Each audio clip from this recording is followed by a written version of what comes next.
여기에서 가장 중요한 건 뭡니까? 명분이죠. 명분.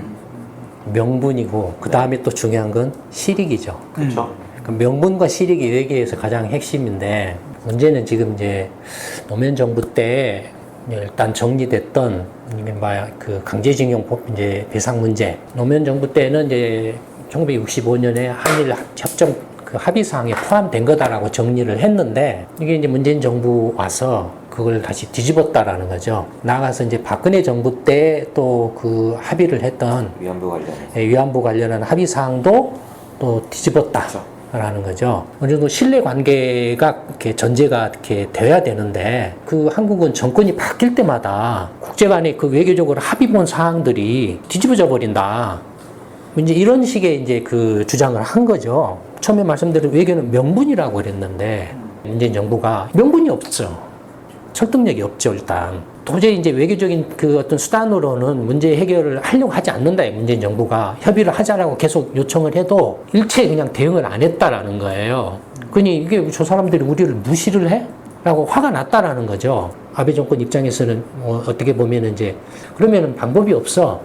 선택 아닌 선택을 강요당했다? 뭐 그런 이제 뭐 생각으로 경제 제재 조치를 취할 수밖에 없다. 그 아베 정권이 경제 제재 조치를 취할 때에 말했던 주장 논리가 뭐죠? 명분이에요, 명분. 첫째는 신뢰 관계가 무너졌다라는 거예요, 한일 간에. 구체적인 내용이 뭐냐에 대해서 말을 안 해요. 삐진 건가요?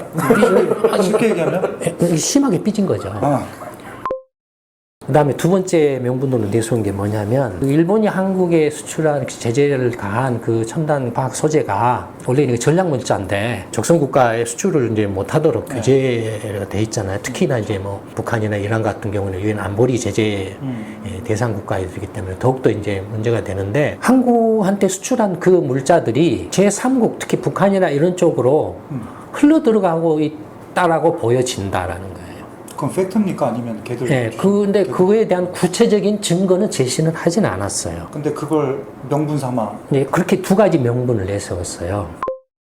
변호사시니까 우리가 싸울 때에는 감정적으로 싸우더라도 나중에는 이제 서로 이렇게 뭐 소송 들어가면은 그 감정적인 문제를 넘어서서 예, 객관적인 사실이나 증거, 논리 뭐 이런 걸로서 이렇게 싸워야 되잖아요.